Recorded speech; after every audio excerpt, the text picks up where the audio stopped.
Desde o lançamento de Black Myth Wukong, eu venho interessado pela cultura chinesa. E eu, sinceramente, tô cansado da cultura japonesa e tudo relacionado ao Japão. É legal, é interessante, mas eu, sinceramente, já cansei. Tô de saco cheio. Então, um novo horizonte se abriu desde a chegada da China em peso na indústria de jogos. Quero ver o que esses caras têm pra gente. Até o momento tem sido fantástico. Black Myth aparentemente vai ser uma franquia de histórias distantes que cultiva um universo baseado na mitologia chinesa taoísta. Como vemos na própria jornada do Rei Macaco, não existe uma fidelidade um por um entre os jogos e os contos, mas sim uma construção de um universo único com elementos mitológicos da cultura chinesa. Se você não sabe, o taoísmo é uma religião e filosofia originária da China, que é diferente do budismo, que é originária da Índia. Muitas pessoas, assim como eu, achavam que tudo isso fazia parte do budismo, por conta da presença de Buda na jornada do Wukong. Mas não é bem assim. Su Wukong, o Rei Macaco, tem uma origem complexa, com raízes taoístas e budistas. É um misto das duas religiões em um conto carismático. Eu não vou me aprofundar muito sobre esse tema, mas saiba que a parte taoísta é concentrada na origem e nos poderes, nas técnicas do Wukong, enquanto toda a jornada de iluminação e redenção do personagem é, em suma, o budismo. Eu estava ansioso pela continuação da jornada do Wukong, mas infelizmente isso não aconteceu. Porém, eu fui surpreendido pelo início da expansão do universo de Black Myth Wukong, e dessa vez, a nova lenda sendo Xiong Wei, o caçador de demônios. Nesse vídeo é claro que eu quero relatar e documentar a história do Xiong Wei, passar o conhecimento adquirido sobre a lenda para vocês, mas também falar um pouquinho sobre a possível trama do jogo, dessa possível nova história, que segundo a Game Science, nem passou do contorno ainda. A estrutura das lendas chinesas é rica em elementos simbólicos. Isso quer dizer que a história em si não segue uma narrativa linear e completa. Se assemelha bastante aos contos nórdicos, apesar de existir bem mais documentos históricos que apoiam aquelas lendas como escrituras e muita cultura preservada. Bem, a própria cultura chinesa já tem em base esse forte senso de preservação histórica, então não é de se surpreender que existam materiais, complementos que apoiam essas lendas. A origem de Xiong Wei é na dinastia Tang, um período marcado por forte esplendor e prosperidade na história da China. E com isso já inicia o nosso primeiro fragmento, pois a lenda do Wukong nasceu na dinastia Ming, o que separa os dois por aproximadamente 460 anos. É por isso que não é possível Wukong e Xiong Wei fazerem parte da mesma história quando se trata em construir um material historicamente fiel às lendas chinesas, a não ser que você esteja construindo um universo midiático com liberdade criativa. Então sim, ambos futuramente podem até aparecer na mesma história, vai depender muito do que for construído no jogo. Xiong Wei era um estudante extremamente inteligente e dotado de habilidades incríveis e se preparava para o exame imperial, junto com seu melhor amigo Du Pang, que eu não vou me aprofundar aqui.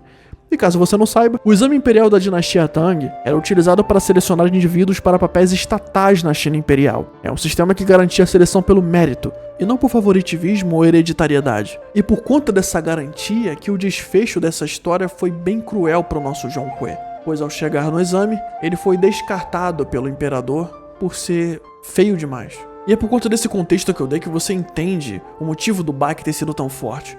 Por conta desse sistema que aparentemente é inquebrável, que garante pelo mérito ele ser quebrado por conta de algo tão trivial quanto a sua aparência, foi um baque enorme. E Xiong Wei não soube lidar bem com isso. Muito triste e destruído por conta de tudo isso, Xiong Wei simplesmente se churrasca, sem hesitar, e ele é enterrado pelo seu melhor amigo. Se você tem curiosidade para saber como é que ele se churrascou, então, segundo as pesquisas que eu fiz, enquanto estava fazendo para esse vídeo aqui, ele se jogou nos portões do palácio até a cabeça dele quebrar. Ao chegar no submundo, ele foi recebido por Yaluan, o rei do inferno, o deus da morte da mitologia chinesa, que ao contrário do imperador viu um enorme potencial em Xiong Wei e o nomeou como Rei dos Fantasmas, ou Rei Fantasma se eu não me engano. Com esse título dado de Yaluan para Xiong Wei ficou encarregado de caçar, controlar e capturar fantasmas, e ao mesmo tempo manter a disciplina e a ordem entre todos eles. Xiong Wei é bem diferente de Wukong. Ele é honesto, bondoso, empático, justo. É literalmente um herói condecorado.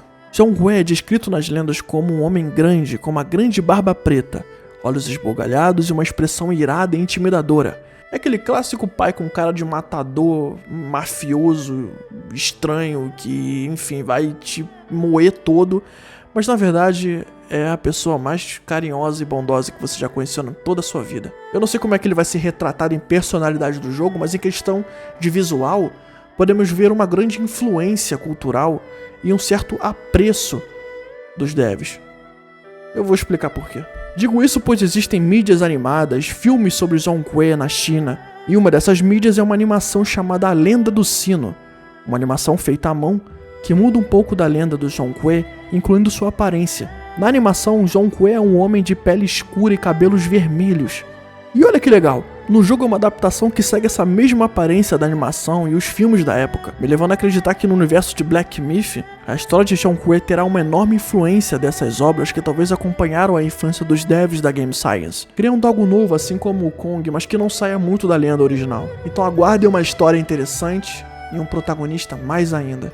Mas o Kong não vai ter DLC? Nas palavras da Game Science, a jornada para o oeste não vai acabar aqui. Então é isso é tudo que eu sei sobre Zhongque.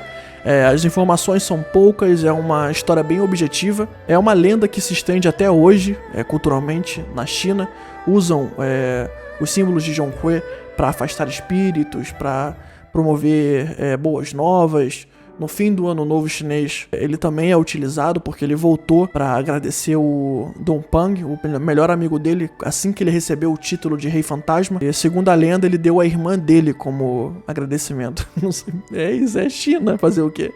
Os caras dão a irmã, filho, os caras dão a mulher pros outros como recompensa, que é isso, mano? Enfim, eu não ganho nada com isso, eu só faço porque eu amo, eu só conto porque eu amo, e acredito que eu tenha enriquecido um pouco mais do seu conhecimento da cultura chinesa. E eu espero que você também aprofunde sobre o tema e se interesse mais, porque é muito, muito interessante, cara. É muito legal. Eu sou meio suspeito pra falar porque eu tô cansado da cultura japonesa. Eu realmente não aguento mais. Eu no máximo vejo One Piece e é isso. Não quero saber de mais nada, porque assim, pra mim já tá meio bem saturado já, cara. É o hype do hype do hype.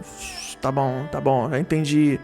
Kawaii e anime, já é foda, legal, mas enfim, já tô cansado, quero algo novo. E a Game Science me deu esse empurrão pra eu pesquisar mais sobre a cultura chinesa. Black Myth Zhongque não tem data, eles lançaram esse CGI pra anunciar que o jogo começou a ser feito, então você consegue essas informações lá no próprio site da Game Science, que tem uma breve entrevista com um representante de lá, e eles esclarecem uma porrada de coisa lá, entendeu? Então se você quiser mais alguma informação, pesquise Game Science no YouTube, porque se você colocar Zhongque Game Science, você não vai pro site deles. Então é isso, eu espero que eu tenha enriquecido o seu conhecimento da mitologia chinesa, pelo menos um pouco, e talvez até despertado em você o interesse de saber mais sobre essa cultura e sobre essas lendas que são bem interessantes, tá bom? Eu fico por aqui. Um beijo, deixa seu like, inscreva-se no canal. Se você tiver no telefone, hype o vídeo. E seja muito bem-vindo ao canal Necolau. Volta ou outra eu falo sobre temas que eu gosto e a maior parte do tempo eu gravo gameplays humorísticas e tento te fazer rir, tá bom? Então é isso. Um beijo, falou e abraço.